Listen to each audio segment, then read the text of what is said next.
Bem, então, boa noite a todos. Como eu imagino que vocês... obrigado. Tenham visto no vídeo de divulgação que a gente fez, a gente vai inaugurar um clube de leitura nos moldes tradicionais de um clube de leitura. A gente vai selecionar alguns livros, as pessoas vão serem convidadas a fazer a leitura do livro. A gente vai trabalhar sempre no prazo de um mês, tem uma aula por mês. Um mês é um prazo razoável para a gente ler alguns livros. Vamos tentar selecionar alguns livros pequenos, não vamos trabalhar com livros muito grandes, já que a gente está começando. E livros selecionados aí na literatura universal, clássicos da literatura grega, da literatura medieval, ou pode ser, por exemplo, algum livro da Bíblia também, e da literatura moderna também.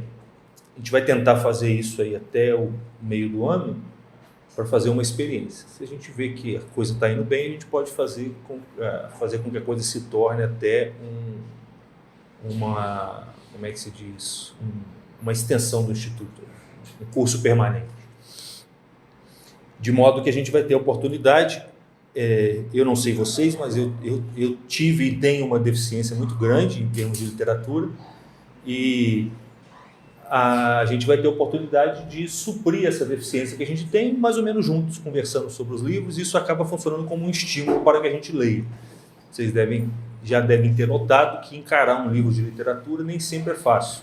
Às vezes você começa, não termina e aquilo fica encostado. Tem pessoas que têm uma facilidade maior, outras têm dificuldade. Eu, por exemplo, tenho muita dificuldade. Não gosto de ler literatura, leio porque tem que ler. Então, o clube de leitura acaba funcionando também como um estímulo, já que a gente vai ter um prazo determinado para ler, e as outras pessoas vão ler e nós não vamos ler. E essa coação acaba sendo um instrumento para que a gente se autodiscipline e acabe fazendo a leitura que não faríamos sozinhos. O primeiro livro que a gente vai selecionar, a gente já chegou a anunciar aqui numa outra aula, talvez algumas pessoas estivessem presentes, é a Antígona. A Antígona é uma tragédia grega do Sófocles. É um textozinho pequeno, mas muito importante, principalmente do ponto de vista da compreensão da moral, da lei natural, que é um tema que nós vimos tratando aqui no Instituto em algumas palestras. Eu dei uma aula sobre isso, o Matheus Stoffel deu pelo menos umas 2 palestras também tratando do problema da moral e da lei natural. A história da Antígona envolve justamente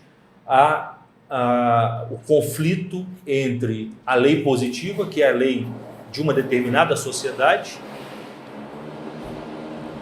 e a lei moral, que é uma lei percebida, no caso da história, por uma única pessoa, mas percebida com uma força tão grande que ela se sobrepõe à lei da própria sociedade.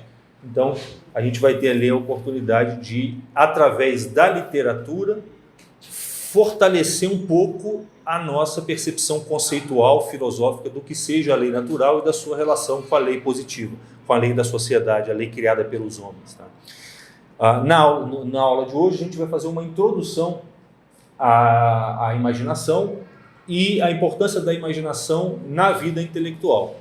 Dentro desse contexto, a gente vai colocar a importância da literatura como sendo uma das maiores fontes de elementos que alimentam a nossa imaginação e favorecem justamente a nossa vida intelectual. A partir dessa aula, eu espero fique claro que é muito diferente você estudar uma coisa do ponto de vista conceitual e você estudar uma coisa do ponto de vista da literatura. Tá? São 2 coisas diferentes que se complementam. Por exemplo, um filósofo que só estuda filosofia e não lê nada de literatura, ele como que fica muito no mundo das ideias. Ele vai muito para o mundo conceitual, abstrato, e sente uma certa dificuldade de trazer esses conceitos para as experiências concretas, que são sempre particulares e individuais. A filosofia trabalha com conceitos universais, mas a nossa experiência é sempre experiência de coisas particulares e individuais. A literatura, ela justamente trabalha no campo intermediário entre esses dois extremos. Ela não trata nem de coisas individuais, porque quem trata disso é a história, de acontecimentos concretos, e não trata nem de coisas universais. Ela trata de acontecimentos possíveis, que acontecem com todos, que podem acontecer com todos os seres humanos. Então ela permite exemplificar os conceitos estudados pela filosofia e com isso aproximá-los da nossa experiência concreta, de modo que ao vivenciar essas experiências, elas evoquem da nossa imaginação as imagens fornecidas pela literatura e essas imagens como que corporifiquem e deem uma certa tangibilidade para os conceitos abstratos e universais que nós desenvolvemos através da filosofia. A gente vai desenvolver um pouco esse tema e na esperança de que todos vocês, se possível, façam parte do clube de leitura. Vai ser uma coisa muito boa. Só tem que ler. Não adianta deixar para a última semana e correr na última semana, que é como a gente costuma fazer, senão não vai dar certo. Então vocês já podem adquirir esse livro, tem na internet em PDF, dá para imprimir, é antigo, tem várias traduções, aí o conselho que a gente dá é você começar a escolher uma, pode ser no chute, e começa a ler. Nos trechos mais rígidos, mais duros, você passa por uma outra e vê se ela te esclarece, se funciona melhor com aquela outra. Bem,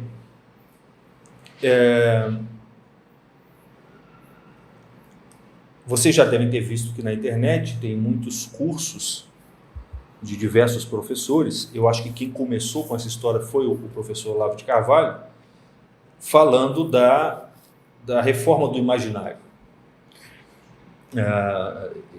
destacando a importância da imaginação como um conhecimento pré-filosófico, sem o qual a filosofia se torna uma coisa estéril, chata e até ineficaz. E a partir da abordagem que o Olavo de Carvalho tem feito já há algumas décadas, uma série de alunos deles ou pessoas ligadas a ele começaram também a trabalhar esse tema do imaginário. Se vocês olharem no YouTube, provavelmente vão ter um monte de aulas e de cursos a respeito da importância do imaginário, da literatura, etc. Então o que a gente vai falar aqui não é exatamente uma novidade, mas é a nossa maneira de encarar a coisa e é sempre bom a gente poder ter a experiência de ouvir alguém falar desse tema presencialmente.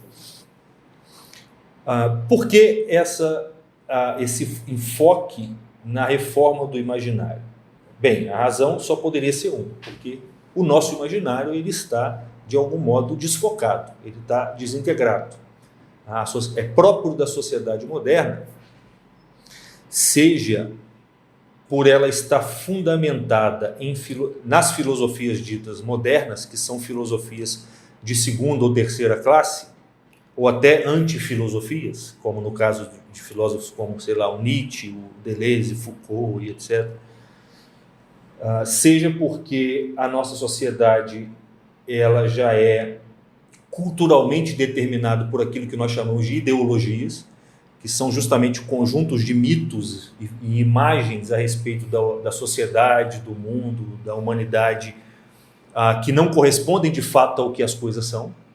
Tá? E nesse conjunto entram comunismo, feminismo e cultura liberal, abortista, ou o que for. Tudo isso são ideologias dentro das quais você encontra uma série de mitos, que são elementos da imaginação, como o mito do progresso no liberalismo, o mito da sociedade perfeita no comunismo, né? O mito da transfiguração humana do ponto de vista materialista, que agora aparece na ideologia de gênero. Todos esses, a gente pode ver isso mais para frente, todos esses mitos são subversões dos mitos próprios da religião que fundamenta a nossa civilização.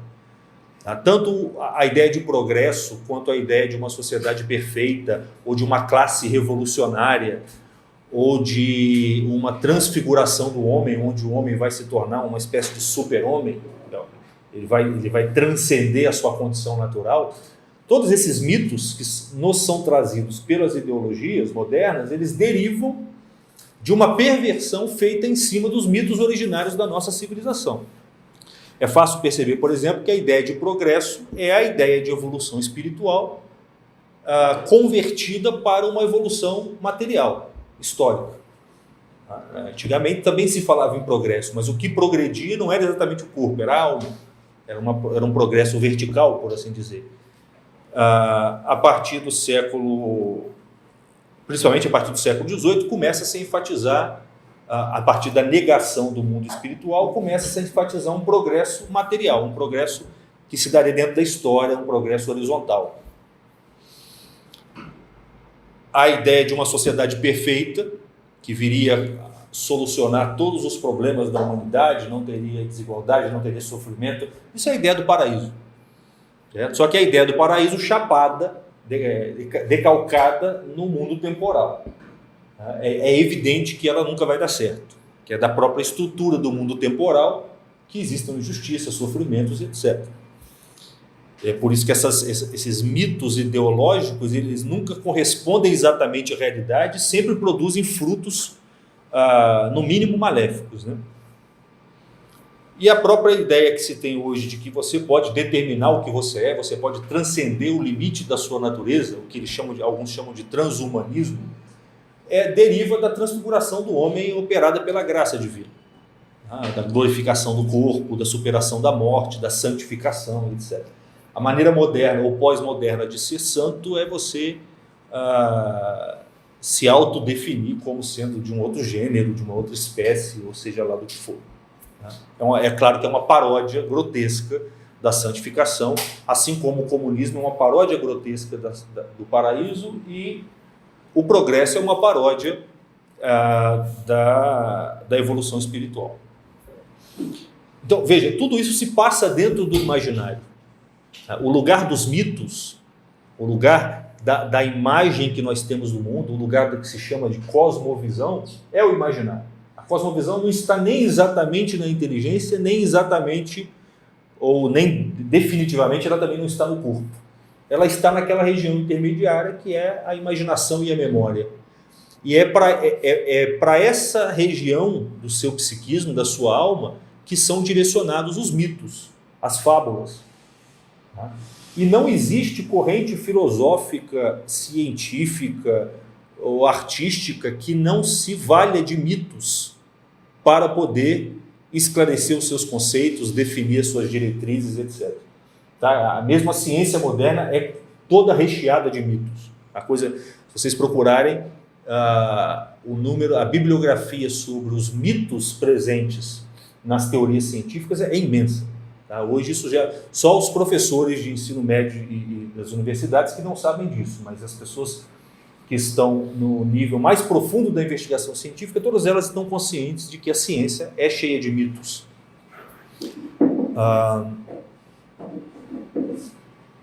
E além das filosofias modernas, que fundamentam a nossa época de algum modo, das ideologias modernas que derivam dessas filosofias, e que povoam o nosso imaginário com mitos que não correspondem à realidade, o Wolfgang Schmidt chama de antimitos, existem os mitos e os antimitos.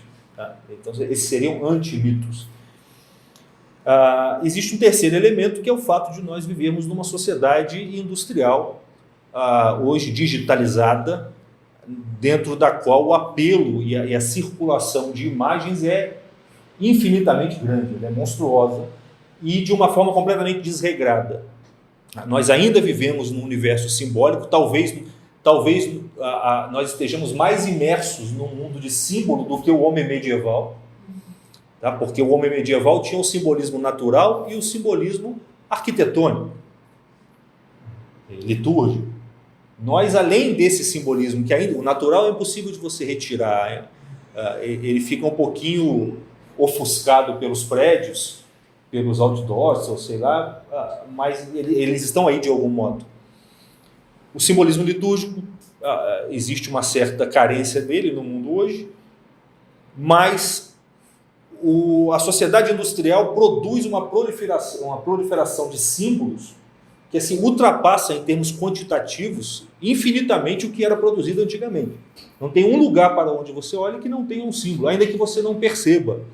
Sei lá, que o logotipo da Chevrolet é uma cruz, ou que Tantos outros logotipos aí que, se vocês forem olhar, todos eles têm ali uma estrutura simbólica que fala direto com o seu imaginário, esteja você consciente ou não.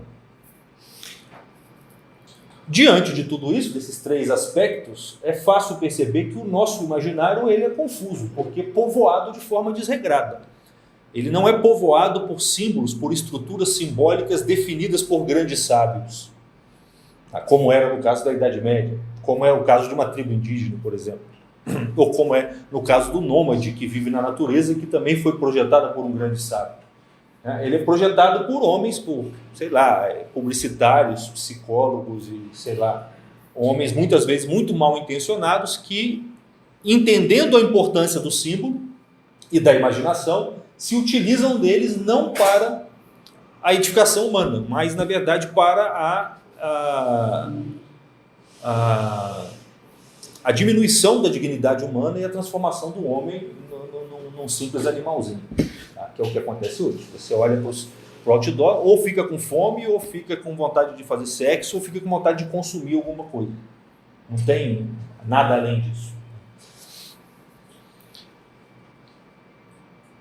Está aí, então, a importância de nós falarmos em restauração do imaginário, porque a gente está numa situação mesmo de calamidade imaginária. Então, como a maior parte das operações, na verdade, todas as operações intelectuais e espirituais do homem se dão a partir da imaginação, um imaginário empobrecido, ele acaba empobrecendo a sua vida intelectual e espiritual. Um homem com um imaginário fragmentário e caótico, como o homem da nossa época, ele necessariamente vai ser um homem burro.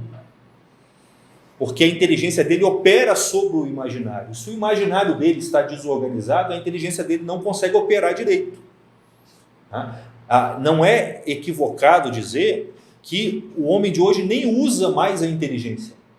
O que ele chama de pensamento não é mais o uso da inteligência, é simplesmente o movimento anárquico do imaginário. O homem de hoje, quando fala que pensa, ele não está pensando, ele só está imaginando. E imaginando de forma passiva, porque a imaginação simplesmente reflete as impressões sensíveis que ele está recebendo de uma sociedade que lhe fornece essas imagens segundo critérios os mais vis possíveis. Estão entendendo isso que eu estou querendo dizer? Então, todo o problema a finalidade do ser humano é de natureza intelectual e espiritual. Mas o intelecto humano, o espírito humano, só trabalha sobre a imaginação, ele não trabalha direto sobre o corpo. Nós vamos ver isso com detalhes. Se o seu imaginário está empobrecido, está desorganizado, o seu intelecto não consegue operar. Se ele não consegue operar, você vai ficar simplesmente imaginando coisas. Mas como você é um ser de natureza intelectual e espiritual, você vai achar, ainda que você esteja imaginando coisas apenas, você vai achar que está pensando. E daqui a pouco você vai estar imaginando o que nós vemos aí com ideologia de gênero. Você vai estar imaginando que você não é, se você é um homem, você está imaginando que você não é um homem. E você vai achar que isso é um pensamento. Isso é um conceito que você aprendeu que corresponde à estrutura da realidade. E não é, você está vendo coisas, como se diz. Ou do ponto de vista religioso, você vai começar a imaginar a vida espiritual se dá fundamentalmente no intelecto. Um dos sintomas que nós vemos numa sociedade como a nossa, onde o imaginário das pessoas, por estar desorganizado, acaba tomando o lugar da inteligência, é que as pessoas começam a viver a vida religiosa no nível da imaginação e da afetividade.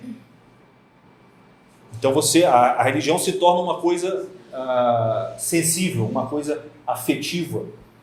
E as pessoas começam o número de santos que existia na Idade Média era muito maior do que o que existe hoje. Mas o número de pessoas que veem a Virgem Maria hoje é muito maior do que o que tinha na Idade Média. Estão entendendo? Na verdade, elas não estão vendo a Virgem Maria coisa nenhuma. Provavelmente é um demônio que está entrando ali no meio da imaginação da pessoa, que está desorganizada, que não está configurada pela inteligência. E o demônio se mascara de imagens mentais. Uma das maneiras que os seres, os espíritos demoníacos têm de agir no ser humano é utilizando as imagens mentais soltas que nós temos como máscaras pelas quais eles podem nos enganar muito bem e nos enganam. Se vocês olharem na internet aí, tem muita gente que está lá tocando violão e vendo os anjos descendo ali. E assim, é possível que esteja vendo mesmo, só não são anjos. Estão entendendo? São imagens como que casulos que estão na sua imaginação, mas que são utilizados por inteligências inferiores. Não sei se isso é demais para algumas pessoas aqui, mas eu acho que não. Acho que todo mundo aqui sabe que essas coisas existem mesmo. A coisa não é brincadeira. Bem, dito isso, a gente vai começar então a tentar entender como que funciona a imaginação. O que ela é, como que ela funciona e em que sentido nós devemos dela cuidar, devemos purificá-la e dar aí uma atenção maior para essa faculdade que, como eu disse no vídeo, ela ficou aí no limbo das faculdades humanas. Hoje, quando a gente fala a própria palavra fantasia, que é o termo que se usava antigamente para designar a imaginação, se tornou símbolo de uma coisa inexistente, uma coisa arbitrária. Como é que a gente pode começar? Bem,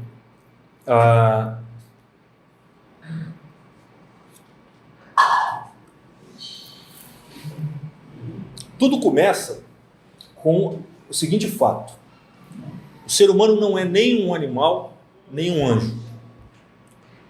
Como dizia os gregos, o homem ele é meio animal, meio anjo, meio animal, meio Deus, Deus com minúsculo.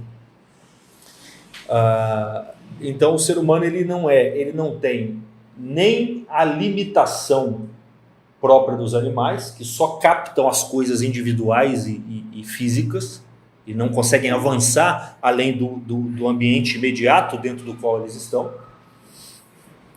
nem tem a liberdade total que o anjo tem, que é de conseguir usar a sua inteligência de forma mais ampla possível. O anjo, se ele quer saber de alguma coisa, ele só olha para a sua própria inteligência e o que ele precisa saber já está ali. O máximo que ele vai ter que fazer é, às vezes, pedir para um outro anjo explicar para ele alguma coisa, que na verdade não é explicar, é só jogar um raio ali, jogar uma luz ali. Então o anjo ele já tem na sua inteligência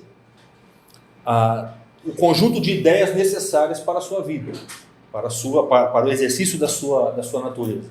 Porque Deus infunde na inteligência angélica as ideias das quais ele precisa. Ele pode contemplar também ideias na própria mente divina e pode receber de anjos de ordens mais altas iluminações que fazem com que ele veja outras coisas.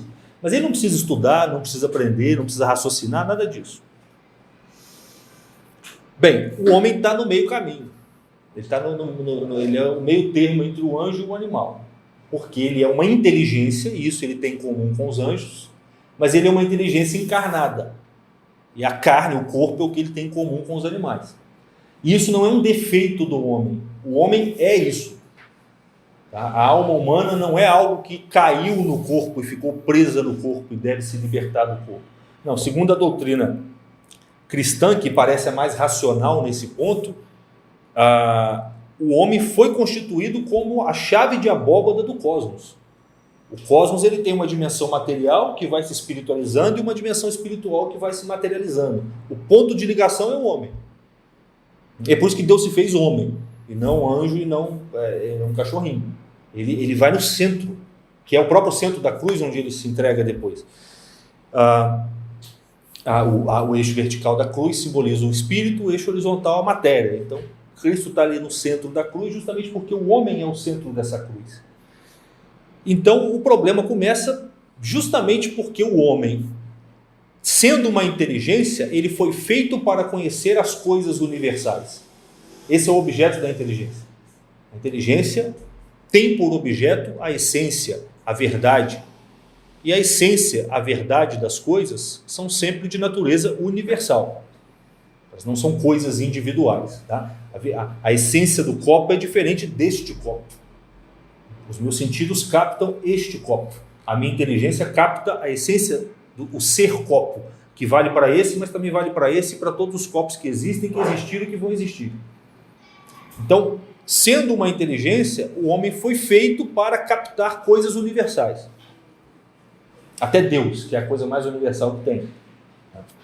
Mas sendo um corpo, ou seja, sendo uma inteligência que habita um corpo, que está ligada a um corpo, o homem só pode captar as coisas universais através dos órgãos corpóreos que ele tem.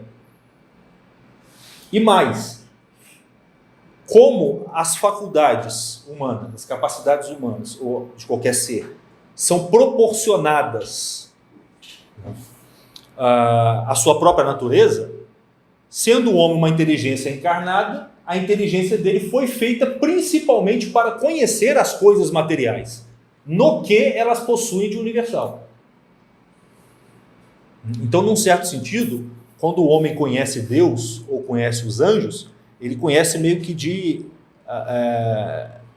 bandeira, meio que indiretamente. Por isso que a gente tem dificuldade em pensar nos anjos, em pensar em Deus. Nós precisamos de símbolos para chegar nessas coisas, porque o símbolo dá uma dimensão material para esses seres que não têm materialidade. Então eu falo, Deus é como o sol, que tudo ilumina. Deus é como, sei lá. Isso ajuda, como a nossa inteligência foi feita para pegar o universal no material, no físico, para pensar o universal puro, como Deus, eu preciso pelo menos de um símbolo imaginário que tenha algo de material que permita a minha inteligência captar naquele símbolo esse objeto que não tem nada de material. No caso, Deus. Está dando para entender o que eu estou dizendo? Isso é o dilema do ser humano, certo? Ele precisa, a inteligência dele precisa captar o universal, mas como ele é uma inteligência encarnada, ele só pode captar os universais por meio do seu próprio corpo e nos corpos que existem. Então a função do ser humano é conhecer o universal dos corpos físicos. Ou melhor, conhecer o que os corpos físicos possuem de universal. E se ele avança na direção de um conhecimento de coisas não corpóreas, ele vai precisar pelo menos de um elemento corpóreo como símbolo, como uma espécie de matriz a partir da qual ele vai conseguir alcançar o elemento puramente espiritual. Por exemplo, essas coisas são fundamentais para entender, por exemplo, para entender que uma liturgia, a liturgia, por exemplo, seja de um tribunal, seja da missa, ou uma liturgia social, familiar, não é simplesmente um capricho. Tá? A liturgia é justamente um conjunto de elementos físicos que são dispostos de tal modo para que a sua inteligência capte princípios e efetue princípios universais ali. Então, essas coisas, regras de etiqueta, elementos que no geral nós imaginamos como convencionais e inúteis, na verdade, na origem nunca são convencionais e inúteis. Eles são exatamente aquilo que existe de humano. O que existe de humano no mundo é justamente esse aspecto litúrgico, convencional, simbólico. E é isso que nós chamamos de mundo. E é nesse mundo que nós vivemos a maior parte da nossa vida. Você para ir no banheiro rapidinho, mas até para ir no banheiro você tem que identificar ali se o banheiro é masculino ou feminino. E para isso você vai ter que estar no universo simbólico. O nosso mundo mesmo é um mundo simbólico, é um mundo semiótico, como dizem os filósofos. Um mundo de signos que são físicos, mas que expressam e indicam e fazem a sua inteligência conseguir captar elementos universais, essenciais e verdadeiros. Bem, por que eu disse que isso é um dilema para o ser humano? Pela seguinte razão. A inteligência, ela, no certo sentido, ela está fora da matéria, ela está fora do mundo temporal. Tá? Então, desde que ela foi criada, ela já está pronta para funcionar. Ela não precisa se desenvolver. Porque, sendo espiritual, sendo imaterial, estando relativamente fora do tempo, ela não tem desenvolvimento. Ela não é como uma semente que você tem que botar na terra e regar, dar o sol e etc., para que ela se desenvolva. Mas como essa inteligência está num corpo, e como ela só pode operar através do corpo, ela não consegue funcionar imediatamente. Então o nenenzinho, quando nasce, apesar da inteligência dele, num certo sentido, estar pronta para ser usada, e até já está funcionando num certo sentido, ela não pode operar na sua plenitude. Por quê? Porque estando num corpo e o corpo estando no tempo, o corpo precisa desse amadurecimento. O corpo se desenvolve, a inteligência não. E por isso a inteligência que está no corpo e que só pensa, só se realiza através do corpo, ela vai precisar aguardar o amadurecimento do corpo para que ela possa operar com toda a sua potência. E é por isso que um nenenzinho ainda não... que você não culpa uma criança das coisas que ela faz. Porque você sabe que nela a matéria sufoca a inteligência e atrasa o funcionamento, retarda o funcionamento da inteligência. E justamente por isso ela não apreende as coisas universais ainda. Não apreendendo as coisas universais, ela não é capaz de tomar decisões livres. Porque é na medida em que nós captamos coisas universais que nós podemos sondar as várias possibilidades de ação e tomar decisões livres. Então a criança nem tem a capacidade intelectual cognitiva em plenitude, nem tem a capacidade intelectual volitiva em plenitude. Ela não consegue nem entender as coisas direito, nem decidir por si mesmo direito. Ela vai ter que esperar os seus olhos amadurecerem, o seu cérebro amadurecer, o seu aparato motor amadurecer, porque ela não consegue nem dar ordens para a mão dela direito. E só que durante esse tempo a criança precisa viver. Certo? A natureza não espera o organismo físico da criança amadurecer para exigir da criança o que ela exige dos outros seres físicos. Quer dizer, a criança não começa a ficar com fome só depois que a inteligência dela pode ser usada para procurar comida. Ela já tem fome antes. E alguém vai ter que, se ela não pode buscar comida por conta própria, porque não tem ainda domínio sobre as suas potências motoras, nem intelectuais, não sabe nem o que é fome, nem consegue dar ordem para a sua perna, alguém já desenvolvido vai ter que alimentar a criança. Se a criança está com frio, ela nem sabe que está com frio, nem sabe que é alguém, nem sabe que se ela botar um agasalho, ela vai se proteger do frio, mas alguém vai ter que fazer isso por ela. Então, olha que coisa curiosa. O ser humano é um animal social porque ele é uma inteligência encarnada. Pense, o ser humano, ele precisa do outro ser humano, ele é naturalmente um ser social, político, como dizia Aristóteles. O ser humano, ele é, pela própria natureza, um ser que depende de outro ser da mesma espécie. Isso é ser social. Porque ele é uma inteligência encarnada. Se ele fosse uma inteligência pura, ele não precisaria disso, porque ele já nasceria sabendo tudo que ele precisa. A mãe dele não precisaria contar historinha para ele. Se ele fosse um animalzinho, ele seria totalmente codificado pelas inclinações naturais. Ele teria instinto o suficiente para poder viver independente dos seus pais também. Você vê que os animais só dependem dos pais ou dos outros animais na medida em que estão se aproximando do ser humano. Quanto mais os animais estão afastados do ser humano, mais eles são capazes de se desenvolver sozinhos. Assim, sei lá, a aranha pariu uma aranha e a aranha vai embora. Não quer nem saber da mãe, eu acho. Parece que é assim. Com o macaco já não é assim. Ela tem que pelo menos ajudar ali na alimentação. Mas ainda assim, não é cultura, não é pedagogia. Não é educação. Percebe? Diante do que acontece com o ser humano, isso é insignificante. E por que isso acontece com o ser humano? Porque o ser humano é uma inteligência que opera num corpo. E o corpo, estando no tempo, ele atrasa e retarda o trabalho da inteligência. E durante esse período em que a inteligência não opera sozinho, aquele indivíduo precisa ser suprido por indivíduos que já estão em posse da sua própria inteligência. Estão compreendendo? Então, o homem é um animal social porque ele é uma inteligência encarnada. Por isso ele depende um do outro. Por isso eles dependem uns dos outros. Bem, só que ainda que o pai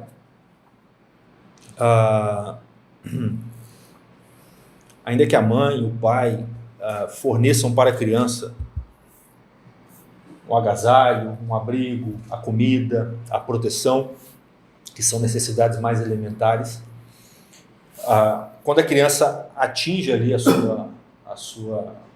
a idade da razão, mais para frente um pouquinho, está em plena posse da inteligência, do seu livre-arbítrio, isso não basta para que esse indivíduo possa ter uma vida humana plena. Não basta. O fato dos adultos exercerem sobre os filhos um primeiro processo educativo pelo qual eles ensinam algumas regras elementares da convivência, eles, depois de cuidarem da alimentação, da saúde, etc., eles ensinam a falar, ensinam algumas regras de etiqueta básica, ensinam respeito, etc. Isso não basta para que esse indivíduo se considere suficientemente apto para ter uma vida humana plena. Por quê? Porque o número de experiências, ou melhor, a diversidade de experiências que podem acontecer com o ser humano, ela é tão grande, ela é tão variada, que uma vida humana não bastaria para permitir a um indivíduo conseguir lidar com essas várias experiências. Você não conseguiria ter experiência suficiente para poder lidar com as situações da sua vida. Quando você se tornasse um sujeito experiente em ser humano, você já estava com 90 anos de idade e ia morrer. Se você contasse somente com a sua experiência.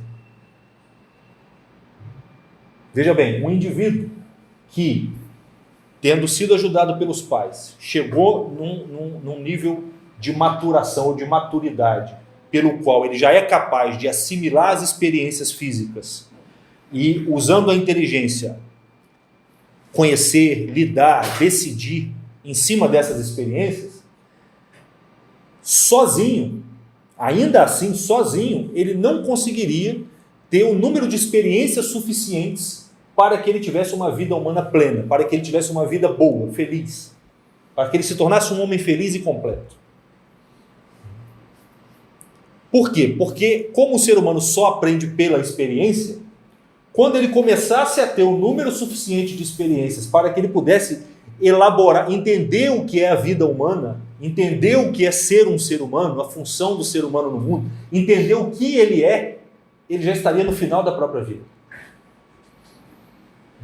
Então o problema é um pouquinho maior. Não só nós dependemos dos outros seres humanos quando nós somos bebês e ainda não estamos em plena posse da nossa inteligência, mas mesmo em posse da nossa inteligência, nós ainda dependemos dos outros seres humanos. Porque se eu tenho uma carência de experiências que faz com que eu não consiga me compreender corretamente, compreender os problemas humanos e a vida humana corretamente, eu vou precisar me valer da experiência dos outros. Eu vou perguntar para o meu pai: o que é isso? Como é que é isso? Sei lá, como é que é estar apaixonado? Ou como é que foi quando o seu pai morreu? Você vê, a morte é uma coisa, fica evidente isso, porque um dia os nossos pais vão morrer. Só que eles só vão morrer uma vez. Não dá para você ter uma experiência da morte do pai para se preparar para a morte do seu pai. Certo? Você vai ter que pegar essa experiência de uma outra pessoa. Uma outra pessoa vai ter que descrever a experiência que ela teve para você. E com isso, talvez, você consiga imaginar essa situação de tal modo que, ao vivê-la, ela seja menos dolorosa, seja mais fácil de ser compreensiva para você. O que faz uma experiência ser menos dolorosa para o ser humano é o nível de intelecção que ele tem sobre aquela experiência. Os psicólogos sabem disso. Você livra um sujeito do sofrimento quando você faz ele entender o que está acontecendo. Se você entende o que está acontecendo, aquilo sublima de algum modo. Não vai deixar de doer, de ser ruim, mas você não vai sofrer. O peso da coisa diminui. Mas veja bem, o que acontece se você começa a perguntar, sei lá, para os seus pais, para os seus amigos? Vamos pegar um ambiente familiar, para os seus pais, para os seus tios, sua mãe, suas tias, a respeito das suas experiências humanas. Seja a morte, seja uma guerra, seja uma doença, seja o amor, seja a traição, a inveja, o que for. No geral, essas pessoas vão ter muita dificuldade de expressar para você o que essas coisas são. Ainda mais se a gente pensar no mundo de hoje.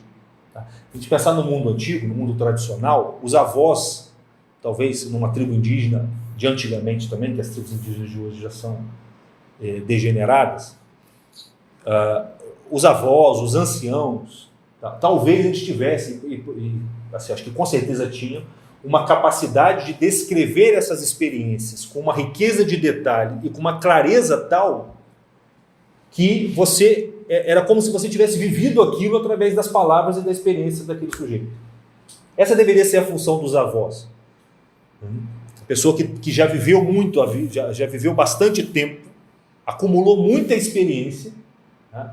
E por ter cabelo branco, já chegou no nível de ter compreendido a verdade de todas essas experiências que ele tem. Se a gente seguir o simbolismo natural das coisas, o cabelo branco é o símbolo da sabedoria. Então essa pessoa deveria ter se tornado sábia. E o que é o sábio? É aquele que, tendo tido muitas experiências, conseguiu inteligir a forma, o arquétipo próprio de cada uma dessas experiências. E por isso, quando o netinho, que é inexperiente, chega para conversar com o avô vai explicando para ele de tal modo que o netinho esteja preparado para encarar a imprevisibilidade da vida. Porque sozinho ele se tornaria um joguete das forças cósmicas, como acontece com o homem moderno, né? Dos quais os avós estão, dançando, e os pais, muitas vezes, os tios, estou falando de forma geral, né?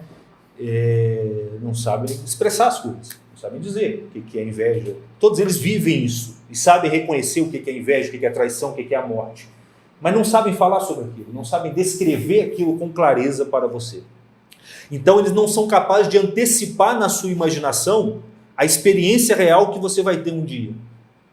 Se eles não são capazes de fazer isso, não tem a eficácia. Não tem eficácia do ponto de vista da transmissão das experiências que eles tiveram para você. Eles não podem favorecer a sua vida, contando coisas sobre a vida deles. E é natural até que hoje em dia as famílias conversam pouco entre si. Não tem muito o que conversar. Você conversa coisas corriqueiras, mas as coisas corriqueiras, por serem corriqueiras, elas seduzem pouco em si mesmas, elas não têm muita sedução própria. Então você dá um celular na mão do sujeito, o número de coisas corriqueiras e a variedade no celular é muito maior do que numa mesa. Então você vai para o celular. Coisa corriqueira por corriqueira, você vai pensar em que? A quantidade e o controle que eu tenho sobre a conversa. Então eu vou para o celular. Agora, se as conversas fossem realmente substanciais, ou seja, se elas versassem de fato sobre a experiência humana,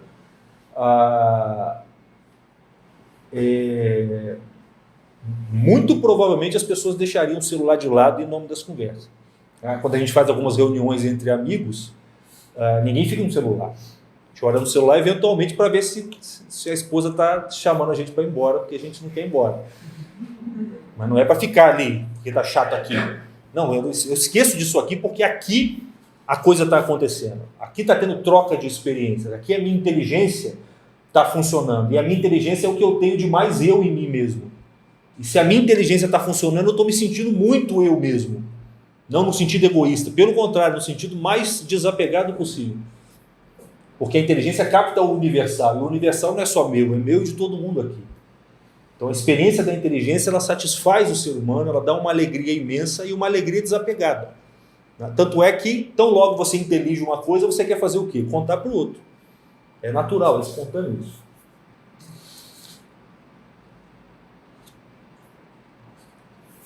Tudo isso que a gente viu até agora é estrutural, faz parte da estrutura do ser humano. Ele não pode contar com si mesmo, nem pode contar com a maior parte dos seres humanos, no que diz respeito ao relato das experiências que ele precisa receber para conseguir ter uma vida plena, já que sozinho ele é incapaz de fazer isso. E é justamente por isso que em todas onde quer que exista ou tenha existido um ser humano, existe uma coisa chamada tradição. O que é tradição? Tradição significa aquilo que foi trazido, ou aquilo que é trazido, ou que é entregue de uma geração para outra. E que é conservado de uma geração para outra. Sob esse ponto de vista, o ser humano ele é naturalmente conservador. Existe eu estou usando a palavra conservador aqui num sentido um pouquinho diferente do sentido político, mas tem uma boa zona de interseção entre os dois usos dessa palavra. O ser humano ele é essencialmente conservador porque ele depende do outro ser humano. E é por isso que as revoluções geralmente terminam mal, porque você rompeu uma cadeia de transmissão e agora ninguém sabe mais o que fazer. Vai ter que a situação só vai melhorar quando aparecer alguém para restaurar a tradição. Se for possível restaurar. Numa tribo indígena é impossível. Por isso que o índio preza tanto pela preservação da sua tradição. Em algumas tribos eles se recusam inclusive a colocar no papel. Porque colocar no papel te dá uma segurança. Embora se você perca, se a linha de transmissão tenha sido interrompida, o papel pode ser o suporte para você resgatar aquilo. O papel pelo papel não te transmite a vitalidade daquilo. As pessoas podem interpretar aquilo de uma outra maneira. Se você perguntar para o papel, para o texto, ele não te responde. Então, o Platão dizia isso, o meu ensinamento mesmo é oral. O que eu escrevo aqui é brincadeira. É para vocês se divertirem. Por quê? Porque se você perguntar para o texto, ele não te responde. Não tem vida aí. Então, algumas tribos diziam, não, é melhor não registrar essas coisas porque elas são muito importantes. Então, a gente tem que cuidar para que tenha sempre algumas pessoas que sejam como que o relicário dessa sabedoria. E o que a tradição em todas as culturas transmite? Na forma de mitos, fábulas, histórias. Em toda cultura você vai encontrar um corpo, seja a cultura oral ou que domina a escrita, você vai encontrar um corpo de mitos, um corpo de fábulas, de lendas, de histórias e etc. O que são transmitido, o que é transmitido nesses relatos são histórias exemplares, são exemplos. Esse termo é muito importante. Eles são, todo mito, toda lenda é um exemplo. Exemplo no sentido mesmo de exemplo. Quando alguém está explicando algo conceitualmente e você fala, me dá um exemplo, vai. Por que você pede um exemplo quando alguém está explicando alguma coisa? A pessoa está explicando um raciocínio, explicando algo conceitualmente. Você fala, me dá um exemplo. É como se você dissesse para esse cara, eu não sou um anjo, eu sou um ser humano, eu preciso sentir palpar a coisa. Eu até estou acompanhando o raciocínio, mas eu ainda não vi a coisa, eu ainda não entendi a coisa. Então me dá um exemplo. O cara te dá um exemplo, aí você fala, entendi. Porque a sua inteligência só opera sobre a imaginação. E o exemplo, o lugar do exemplo é a imaginação. O mundo físico não te dá exemplos, ele te dá acontecimentos. Não tem aquela história? Quando eu era pequeno, assistia novela e eu ficava assim, mas novela, as coisas no mundo não são assim, as pessoas não falam assim certinho, não se comportam assim certinho. Mas por que em novela, em filme, o comportamento das pessoas, a fala, os gestos são mais... tem menos ruídos, certo? São mais polidos, por assim dizer. Porque o que está sendo transmitido ali é um exemplo. É uma situação, é um comportamento, é um acontecimento dentro do qual tem que se encaixar e ser compreendido várias situações elementares, ordinárias. As situações ordinárias vão ser cheias de perturbações. Quando você vai na casa da sua namorada ou quando você liga para sua esposa, tem um monte de abobrinha no meio do assunto, tem um monte de ruído, um monte de insignificâncias. Mas num filme, numa novela ou num livro, num conto, não é assim. Cada palavra está colocada ali porque ela tem que estar ali. E aquilo ali está sendo falado não para o seu intelecto, porque o seu intelecto só capta o conceito, ele não capta exemplo. A sua inteligência entende o que é o amor, entende o que é uma conversa, um telefonema, um ser humano, ou o que for, abstratamente. O seu corpo percebe esta conversa, que foi chata, esta conversa que foi meio sem sentido, essa que começou boa, terminou mal, e no final me deixou entediado. São conversas ordinárias e perturbadas, cheias de ruídos, de acidentes. A sua imaginação está no meio caminho, no meio termo, está no espaço intermediário entre as duas coisas. Ela faz uma mistura do universal com o particular, e essa mistura do universal com o particular é o exemplar, é o exemplo. E é esse exemplo que vai servir de matriz para que a sua inteligência possa entender as coisas. E para que, tendo entendido as coisas, você consiga aplicá-las no particular. Estão percebendo?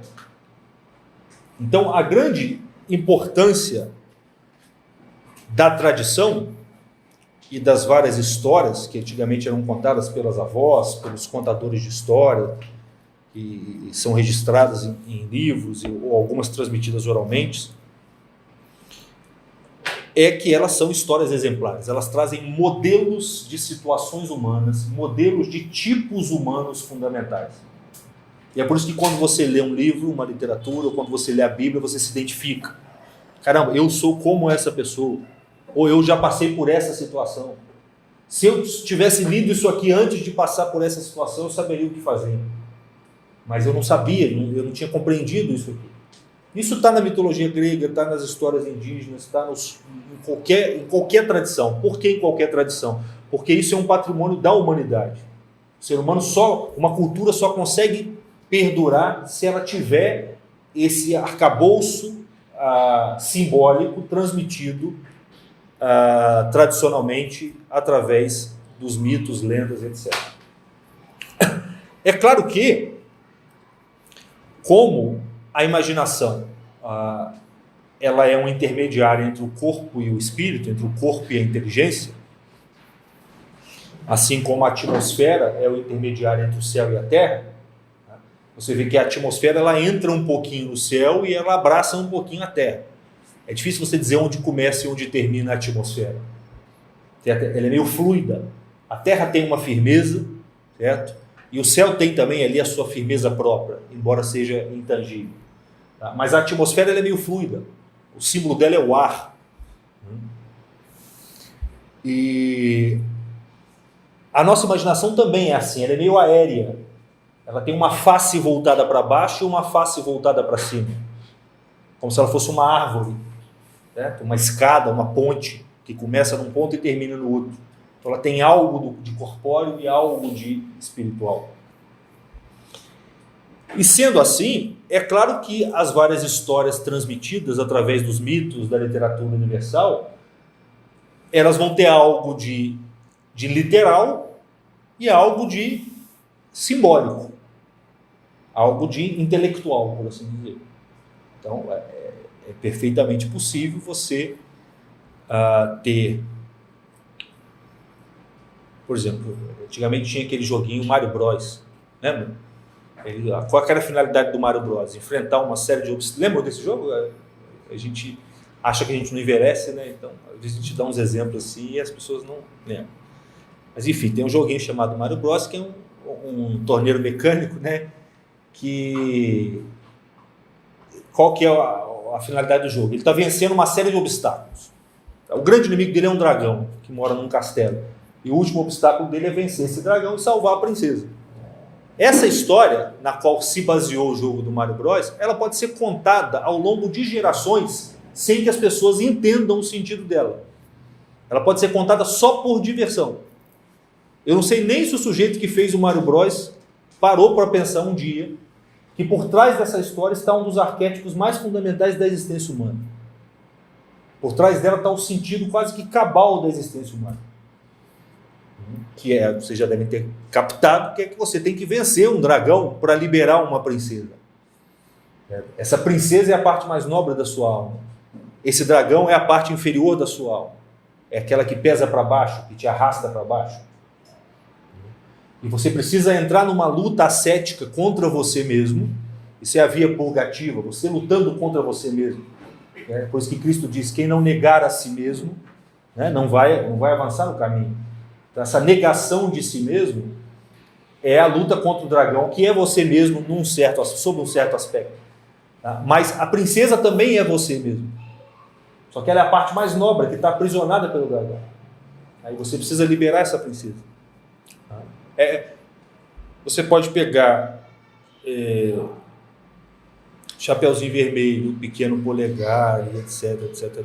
Todas essas lendas e contos, elas foram escritas com essa finalidade.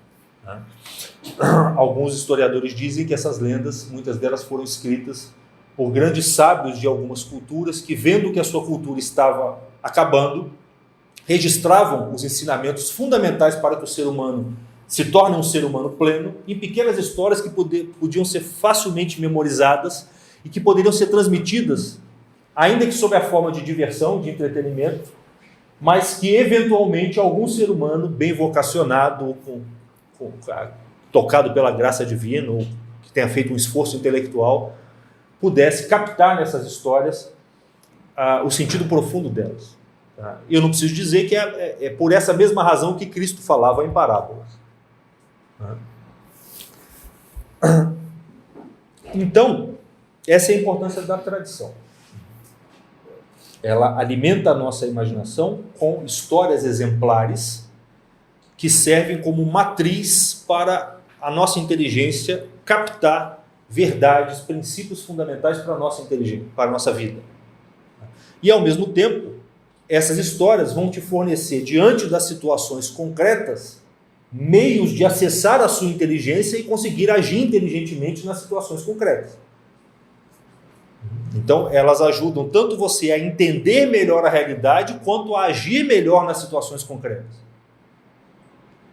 Pensem, diante das situações que a vida nos coloca, muitas vezes nós caducamos porque não temos exemplos heróis na nossa mente, exemplos heróicos na nossa mente, aos quais nós podemos nos valer para poder saber o que fazer ali.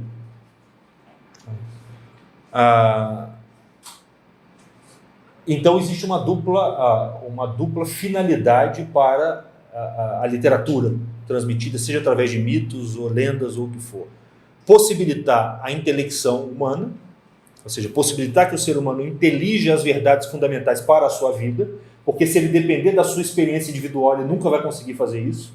Se ele depender dos seus parentes e amigos, provavelmente eles não vão conseguir explicar essas coisas com clareza e com o brilho que os mitos e as histórias têm. Quem já leu mitologia sabe que existe um colorido, um brilho nas histórias que faz com que aquilo toque a sua alma de tal modo que você quase não precisa fazer esforço para memorizar. É isso que nós não encontramos nos nossos parentes. E por isso que não nos basta os exemplos das vidas deles. Por isso a sociedade tem necessidade de poetas. Só por isso toda a sociedade tem os seus poetas, sejam eles pajés ou aedos, o que for.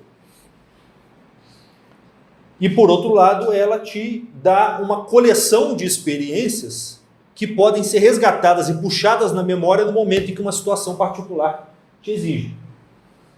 Então, se você está familiarizado com a história de Israel, sei lá, se um dia você caiu no deserto ou se um dia você foi escravizado, alguns elementos simbólicos você vai ter ali que vão te ajudar, sem dúvida, a lidar com as situações que você viverá pela primeira vez. Bem, do ponto de vista do funcionamento da imaginação, eu gostaria de falar algumas coisas também para fundamentar filosoficamente isso que nós falamos até agora. São 8h43, a gente ainda tem tempo.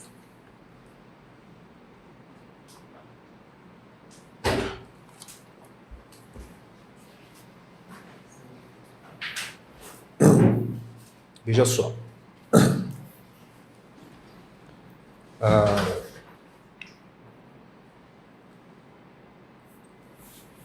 Quando nós percebemos as coisas, as coisas do mundo externo, como a gente disse no início, elas são sempre coisas particulares e individuais. Eu nunca vejo... um ser humano nunca tem a experiência de algo universal. Toda experiência é de algo individual e particular. Eu só posso ver este copo, eu não posso ver o copo. Quando esse copo é muito perfeito, eu até posso chamá-lo de o copo. Tá? Mas é um exagero que eu estou fazendo, porque o que eu estou vendo é esse copo aqui. Tá? Este copo, ou seja, as coisas que nós experimentamos com o nosso aparato físico, são sempre individuais, porque materiais. É a matéria que é o fator individualizante ou individuante das coisas. Então, por ser uma matéria, é como se esse copo aqui, é como se eu tivesse a forma do copo, tá? E recortasse um pedacinho da matéria e formasse esse copo, recortasse um outro pedacinho e formasse esse aqui. O que está diferenciando a forma universal copo em vários copinhos é a matéria que está sendo cortada por essa forma. A forma é o modelo, é como quando a gente brinca na praia, né? Com a forma do cavalinho, você faz vários cavalinhos de areia. Então, o princípio que individualiza uma essência é a matéria. Então, os objetos que eu percebo pelo sentido são materiais e por isso são sempre individuais. Sempre este copo, esta mulher, esta mesa. Quando eu... Olha que coisa curiosa. Quando eu me nutro, quando eu como um objeto individual, comer uma coisa é uma operação bem física. Se eu pego um pedaço de bolo e como aquele pedaço de bolo vai passar para o meu ser. Isso é se nutrir. Eu vou assimilar o ser do bolo ao meu. O preço que eu pago para fazer essa assimilação puramente física, ou que tem pelo menos o seu principal aspecto no mundo físico, é a destruição do bolo. Eu não posso passar o bolo para o meu ser sem destruir o bolo. Eu não posso fazer isso mantendo o bolo. Tá? Ele entrou aqui, ele já começa a deixar de ser bolo para se integrar, ser sintetizado no Sérgio. E o bolo virou Sérgio. Quando nós percebemos as coisas, num certo sentido, nós também estamos nos nutrindo dessas coisas. Mas é um tipo de nutrição mais sutil. Mais sutil por quê? Porque ao perceber alguma coisa, algo do ser dessa coisa passa para o meu ser. No entanto, essa coisa permanece tal como ela era antes. Então, quando eu vejo uma maçã, algo da maçã passa para mim. Tanto é que se você tirar a maçã do meu campo de visão, eu vou continuar sabendo o que é a maçã. Eu vou lembrar daquela maçã. Então, algo dela está ali comigo. Eu estou lembrando daquela maçã. A imagem dela está ali. A imagem dela tem uma semelhança com ela. A semelhança é uma comunicação de ser. Então, eu me nutri daquela maçã, só que psiquicamente. A maçã passou para dentro de mim, mas esse dentro já não é o dentro físico. Tá? Ele é um dentro subjetivo. Ele é o dentro psíquico, ele é o dentro da alma. Ela passou para a minha imaginação. A imaginação é justamente esse interior que não é o interior físico, mas é o interior psíquico, tá? Que recebe as informações sensíveis que você capta do mundo externo através dos seus 5 sentidos. Então, os 5 sentidos, eles extraem a forma sensível das coisas, a cor, o cheiro, o sabor, a figura. E essas formas sensíveis, elas são como que unificadas na sua imaginação. Pelos órgãos sensíveis, elas são separadas. O meu olho só vê a cor, ele não vê o cheiro. O meu tato só sente a textura, mas não sente o som. O meu ouvido só ouve o agudo e o grave, mas não ouve o vermelho. Então, os meus sentidos, cada um deles capta um aspecto diferente da coisa individual. Mas na minha imaginação, esses aspectos como que são unificados novamente. E eu tenho aqui dentro uma imagem feita à semelhança do objeto individual. No entanto, essa imagem que eu tenho aqui dentro, ela tem uma diferença fundamental com o objeto individual. A matéria dela não é mais a matéria individuante. Ela já é uma matéria um pouquinho mais universal do que a matéria do que as coisas são feitas. Percebam que a materialidade da imaginação ela é mais sutil do que a materialidade do mundo físico. Por isso que quando a gente sonha, a gente vai para um mundo meio líquido, meio fluido, porque a materialidade do mundo psíquico ela é diferente. Então, nós temos ali como que uma matéria liberada da estrutura espaço-temporal rígida que existe no mundo físico. Ainda tem algumas características espaço-temporais, mas elas já não são tão rígidas quanto as que tem no mundo físico. Fora isso, os elementos que eu percebi aqui fora estão todos lá. Tem cor, você se lembra de cor, você se lembra de cheiro, você se lembra de som. É muito sutil, porque você já... A função da imaginação é justamente reter e conservar as impressões que você recebeu do mundo externo, para que você, na ausência do mundo do objeto externo, possa presentificá-lo de algum modo. Então a imaginação está distante do objeto físico, por isso que ela é mais fraquinha. Ela é mais fugaz.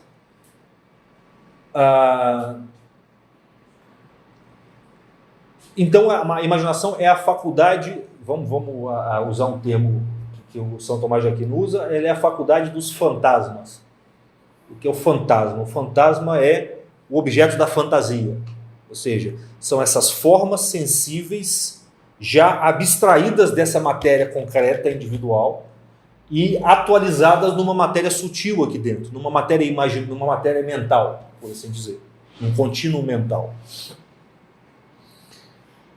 Bem, como a minha inteligência,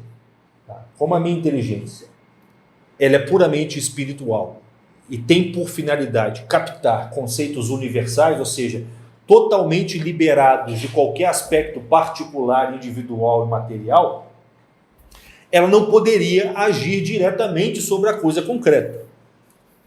Esse copo aqui, ele é tão físico, tão imaterial, que ele está no outro extremo da minha inteligência. E a minha inteligência não tem meios de acessá-lo. Nem ele tem meios de movimentar, de mover a minha inteligência. Justamente por isso Deus criou a imaginação no ser humano. Porque a imaginação retira do objeto físico aquilo que é mais contrário à inteligência, que é o seu aspecto individual, individuante, material, grosseiro. E passa para o seu interior, que já é uma dimensão mais espiritual, já é uma dimensão mental e sutil, os aspectos qualitativos que você captou no mundo externo e que já tem uma certa afinidade com a inteligência. Não são tão contrários ao trabalho da inteligência assim. A cor que eu imagino, a figura que eu imagino, não é tão contrária ao trabalho da minha inteligência. Pelo contrário, como a minha inteligência é uma inteligência encarnada, como nós vimos, eles são necessários para que a minha inteligência opere. Então a inteligência humana, ela vai justamente operar em cima dessas imagens mentais que vieram através dos sentidos para dentro do seu mundo interior, do seu mundo subjetivo, do seu mundo psíquico, da sua imaginação. É ali que ela vai captar o que existe de universal nesse copo aqui. Então o aspecto grosseiro desse copo passa para a minha imaginação, mas ainda tem um grau de materialidade ali, e a minha inteligência vai eliminar esse resto de materialidade, de particularidade que ainda tem na imagem mental, e vai deixar sobrar somente a estrutura universal. E tudo isso ela faz sem perder de vista que eu estou me referindo a esse objeto aqui. Por isso que quando eu entendo que isso aqui é um copo, eu sei exatamente que eu estou me referindo a este objeto aqui. Quando eu começo a pensar sobre um objeto concreto, eu não esqueço do objeto concreto e fico só na minha mente. Pelo contrário, eu tenho uma sensação muito firme de que isso que eu estou captando está aqui. Embora uma face esteja dentro de mim, existe uma intenção na direção daquele objeto de onde partiu os estímulos sensíveis.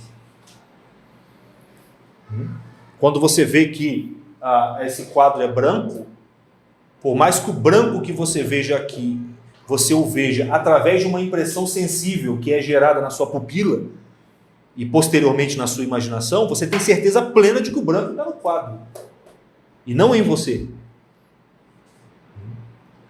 Então é um processo muito sutil, muito rápido, que a gente está transformando aqui num processo analítico para entender melhor como é que isso funciona. Então veja só.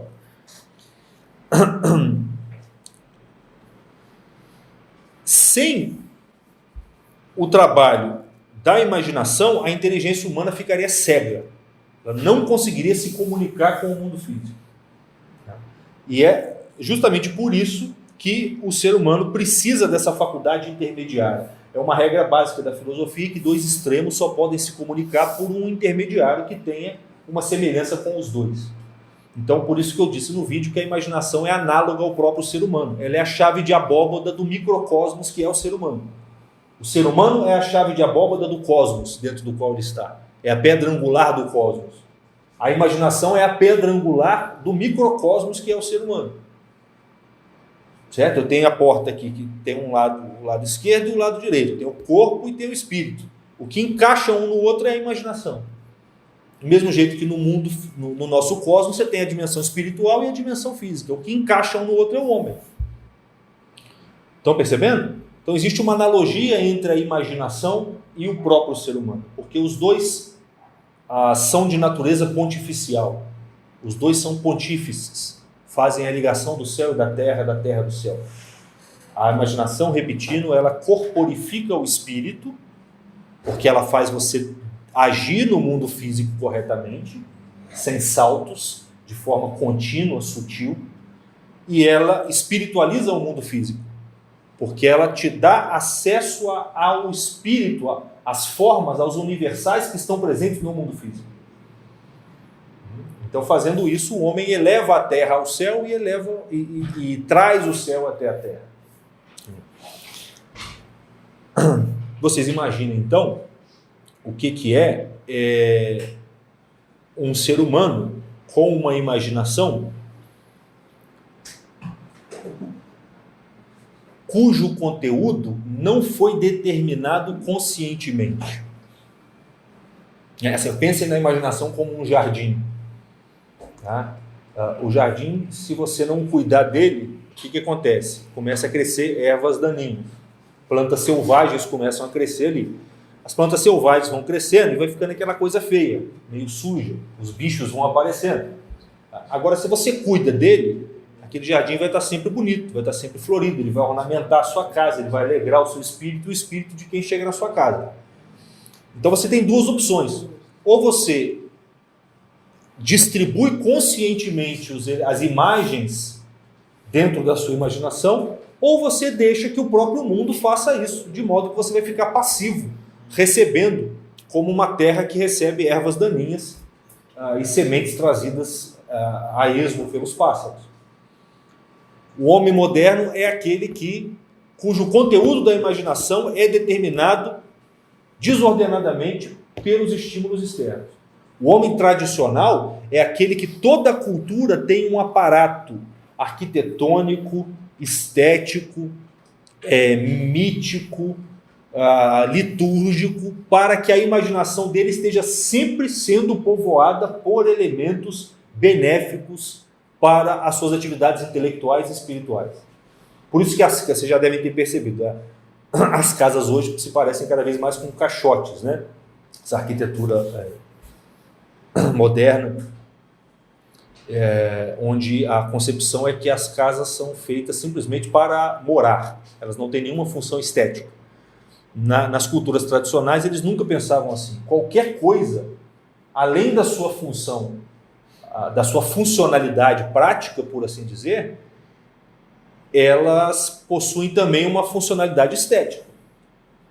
Como as coisas práticas são feitas de matéria e como a matéria fornece elementos para a sua imaginação, por que não aproveitar tudo o que é material para alimentar e nutrir a sua imaginação com imagens que vão favorecer aquilo que é a finalidade última da sua vida, que é o seu desenvolvimento enquanto ser humano, enquanto ser espiritual e intelectual.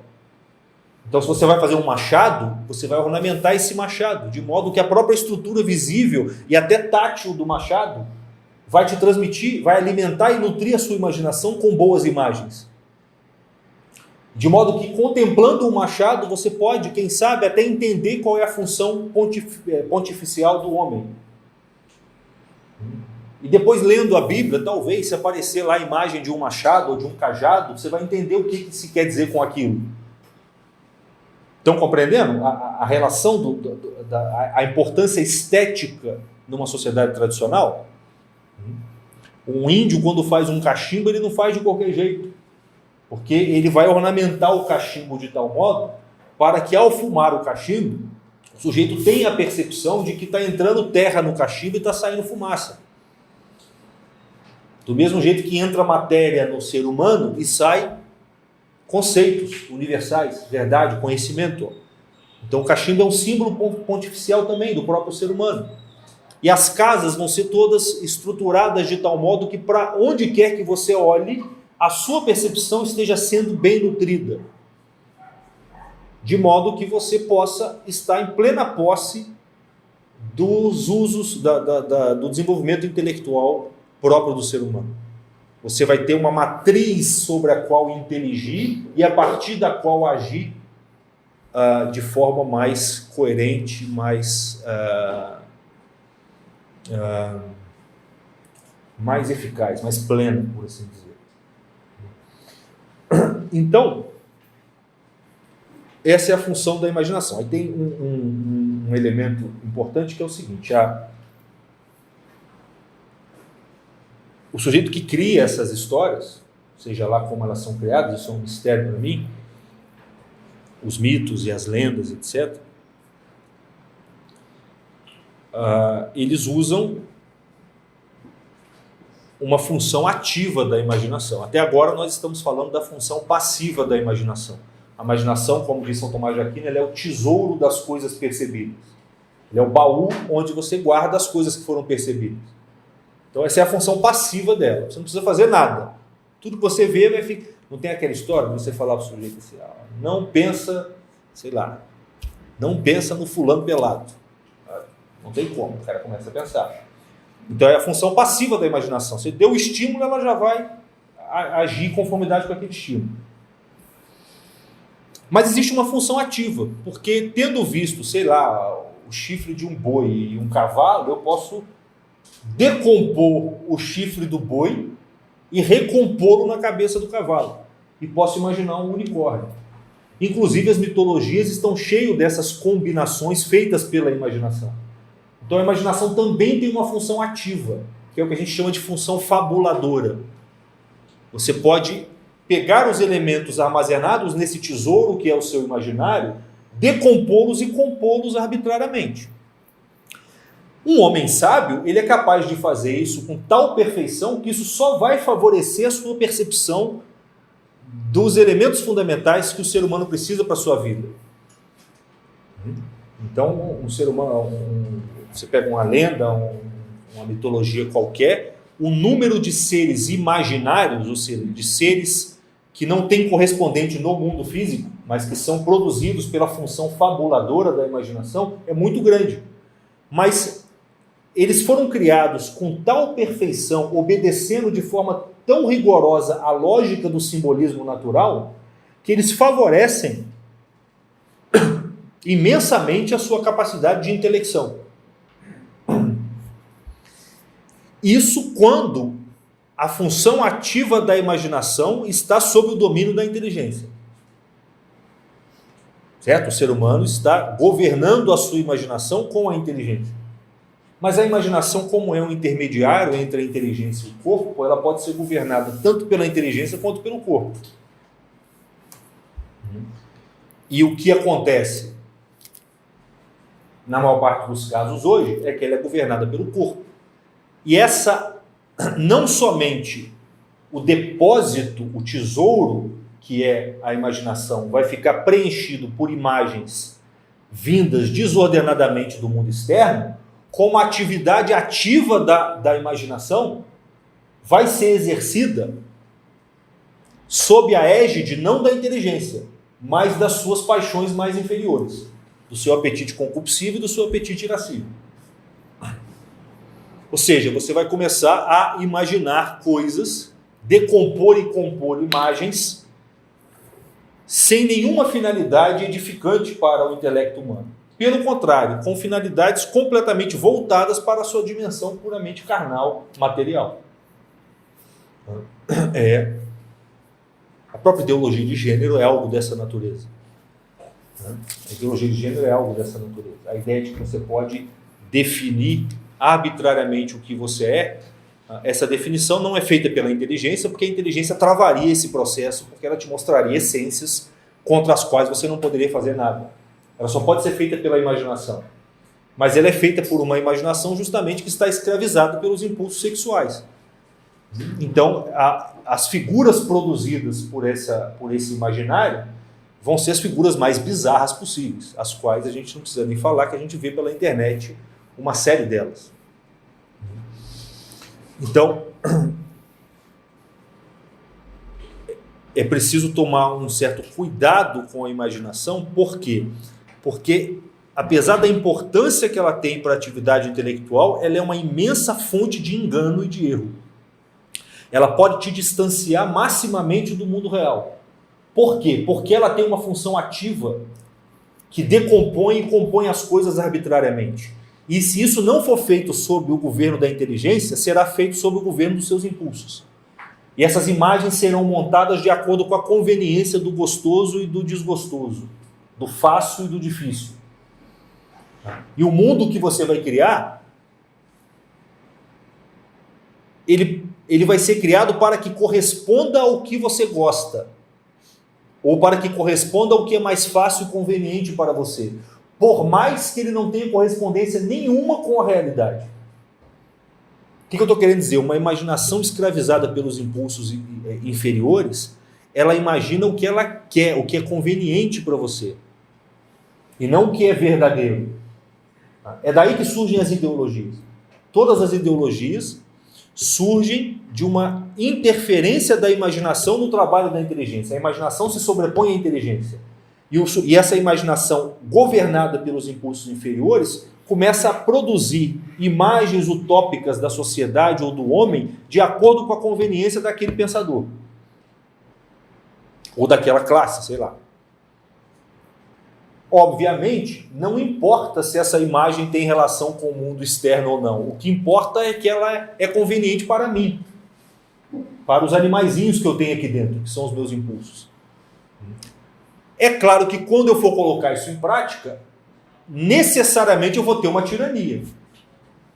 Pensem, eu só posso colher como fruto uma tirania se o mundo melhor que eu estou criando na minha imaginação deriva dos meus impulsos animais, dos meus impulsos mais egoístas que eu tenho, necessidade de riqueza, de sexo, de dinheiro, de poder. É claro que esse mundo, quando eu for aplicá-lo, ele vai produzir uma tirania. Por mais que dentro da estrutura que eu imaginei, ele seja descrito como um mundo de paz, um mundo de perfeição, um mundo onde todo mundo vive em plena comunhão. Estão percebendo por que as ideologias, quando aplicadas, elas se invertem? Elas dão o contrário do que elas alegam ser? Porque o que elas alegam ser não é algo que corresponde à realidade, mas é algo que corresponde aos impulsos carnais do indivíduo que as formulou. Então, a imaginação, pela própria natureza pontificial dela, ela é ambígua. Do mesmo jeito que o homem é o melhor dos seres, mas é também o pior dos seres. Você vê, quando as pessoas dizem hoje que o homem é a pior espécie da natureza, elas não estão completamente erradas. Elas só estão erradas por não completarem isso, dizendo que o homem é também a melhor espécie da natureza. Tem um ditado medieval que diz: a corrupção do melhor é a pior. Então, quer dizer, se você pegar um bom cachorro e um mau cachorro, a diferença entre um bom cachorro e um mau cachorro não é muito grande. O bom cachorro também pode te morder uma hora. E o mau cachorro vai brincar com você também em algum momento. Não tem muita diferença. Agora, um homem bom e um homem mau, eles são muito diferentes um do outro. Porque o homem bom, ele vai criar um hospital e vai dar a vida dele para salvar um outro que ele nem conhece. O homem mau vai pegar a própria mãe e pisar na cabeça dela até ela morrer. Estão percebendo? Então o ser humano, ele é a pior espécie. Mas por que ele é a pior espécie? Porque ele é a melhor. A imaginação, ela também, sendo análoga ao homem, ela tem esses dois problemas. tá? Ela é extremamente fundamental para o exercício das suas capacidades intelectuais, mas ela é extremamente perigosa, porque se não estiver sob o controle da razão, ela se torna justamente um elemento diabólico, um elemento pelo qual o ser humano vai começar a projetar no mundo as profundezas mais maléficas da sua alma. E o demônio não tem nenhum poder direto sobre a imaginação, mas ele tem poder sobre os elementos físicos. Ele tem algum poder sobre o que o Santo Agostinho chama de germes físicos que existem no corpo humano.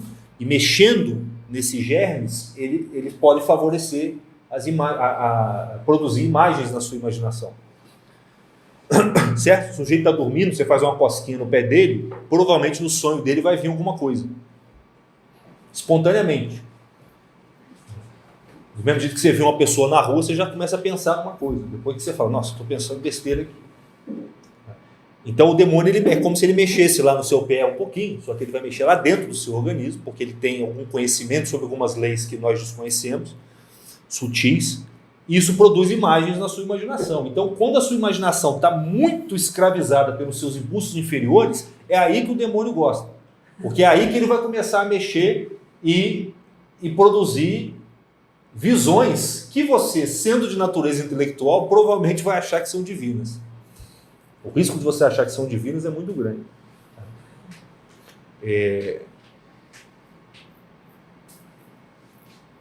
E por último, para encerrar, existe uma importância também que nós podemos, tudo isso que eu estou falando aqui sobre os mitos, as fábulas e as lendas, entendamos que diz respeito à literatura. Tá? Hoje nós temos um conjunto de mitos tradicionais, que são as histórias da Bíblia, que apesar de historicamente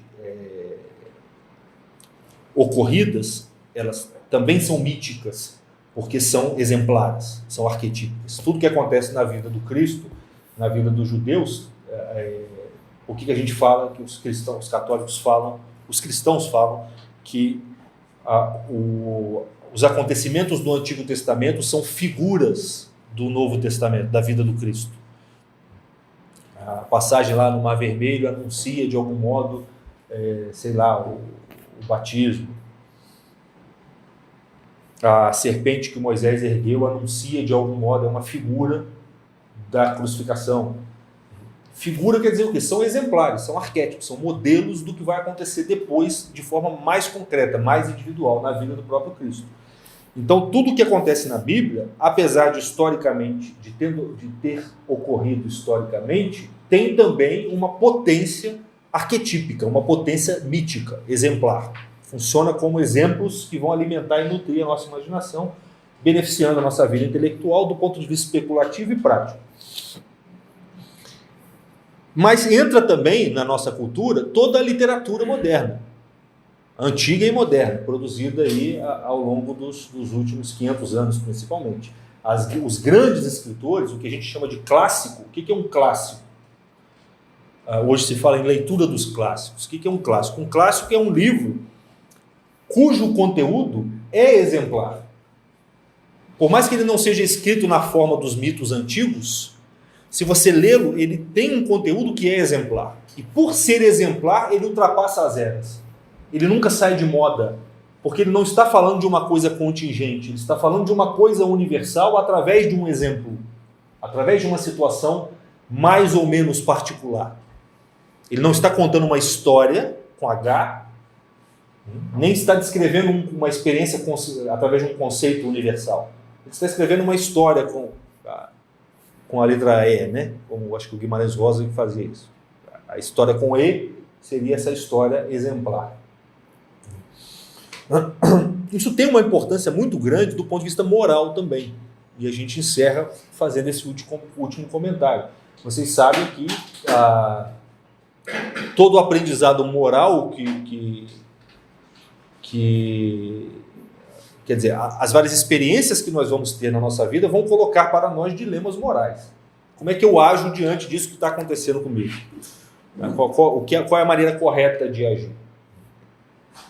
Então eu preciso conhecer o que é o certo e o errado, exemplos de dilemas morais, Tá? Eu preciso ter exemplos de virtudes, e as grandes divindades da mitologia geralmente encarnam virtudes de forma exemplar, e tudo isso vai te ajudar a, diante dos dilemas morais, você ter um critério que te permita tomar uma decisão de forma mais reta, mais certeira.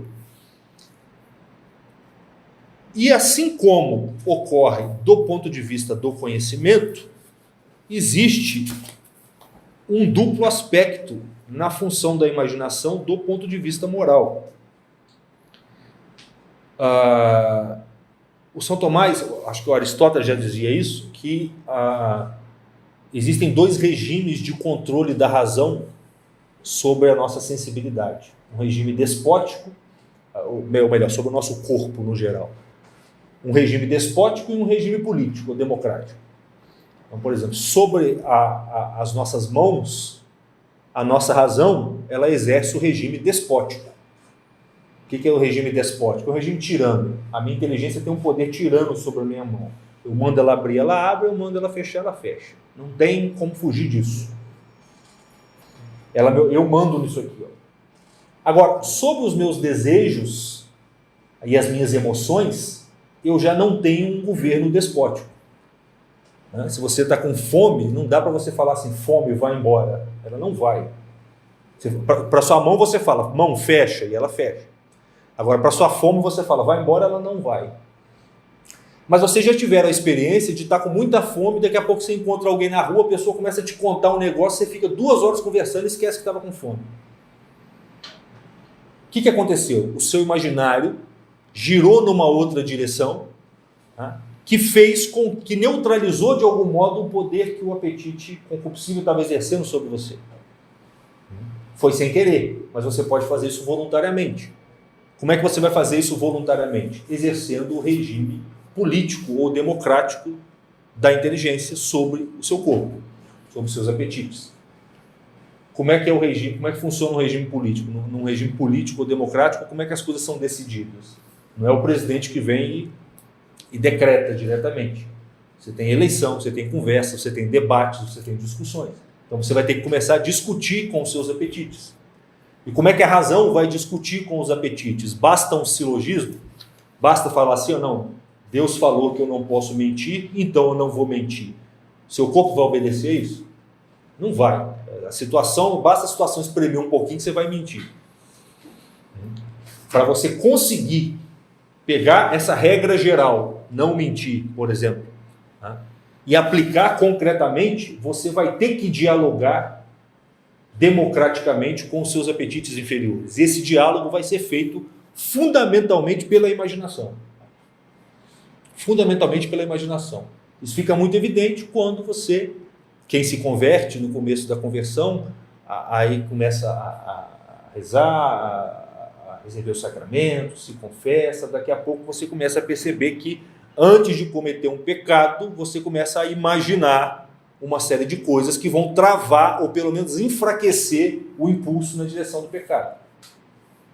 Você diz assim, caramba, é muito comum, né, na Igreja Católica, assim, vou fazer isso aqui, cara, mas eu vou ter que ir lá confessar de novo. Confessei ontem, estava lá na frente, todo mundo me viu, mas eu vou ter que confessar de novo, vou ter que falar a mesma coisa para o padre. A grande eficácia da confissão não é essa, mas acidentalmente ela tem essa eficácia também. Só de você se imaginar já enfraquece um pouco. Estão entendendo? Você pode imaginar coisas mais nobres. Você pode falar assim, caramba, eu vou para o inferno. Eu não vou fazer isso porque eu vou para o inferno. É um pouquinho mais nobre do que essa. É mais nobre temer ir para o inferno do que ficar com vergonha do padre. Pô. Que deve estar fazendo um esforço monstruoso ali também para não ser ele. Para ser vazio ali. E não ficar prestando atenção nas besteiras que você vai falar lá. Agora é mais nobre ainda se você imaginar o seguinte, caramba, Deus me ama tanto que Ele me criou sem razão nenhuma, sei lá por que Ele pensou no Sérgio, vou fazer o Sérgio, me fez, e ainda, antes de eu nascer ainda, Ele veio aqui, se encarnou, morreu na cruz por mim, e eu vou fazer isso aqui com Ele. Então, por amor a Deus, é uma razão mais nobre ainda. Agora, tudo isso você tem que imaginar. Você vai ter que se imaginar diante de Deus, você vai ter que se imaginar diante do Pai, você vai ter que se imaginar diante da sua esposa. Ou você vai ter que imaginar que aquela mulher que chegou no seu serviço, que está querendo carona, pode conhecer alguém que conhece a sua esposa, e que se você der carona para ela, ela vai contar para alguém que vai chegar na sua esposa e vai dar um trabalho danado, aí você não dá carona. Estão percebendo? Ainda que seja pouco nobre decidir dessa maneira, para quem está fazendo o esforço para aplicar as regras concretas na situação particular, é através desse diálogo imaginário que você vai conseguir gerenciar os seus impulsos. Então, o grande benefício da literatura para nós é que ela vai fornecer um conjunto de esquemas exemplares dos quais nós vamos poder nos valer, seja para exercer a função especulativa da inteligência, entender o que são as coisas, o que somos nós mesmos, o que é a vida humana, seja do ponto de vista moral. Nós vamos poder aplicar essas coisas corretamente, vencer as dificuldades internas que nós temos, porque é através da imaginação que nós vamos conseguir gerenciar os impulsos que nos arrastam para a nossa dimensão animal e, em última instância, conseguir ter uma vida humana mais ou menos plena. Para isso, nós precisamos contar com esse legado de arquétipos, de situações exemplares que é trazido pela tradição. E é justamente nessa intenção que a gente vai tentar fazer esse clube de leitura. Vamos tentar, como é que se diz, ampliar o contato dos nossos membros aqui, alunos, com o que a tradição nos diz sobre o que é ser um ser humano, sobre o que são as paixões humanas, as virtudes humanas, a vida humana em geral, de modo que a nossa vida se torne melhor em última instância. Tá? Espero que tenha dado para entender. Obrigado a todos.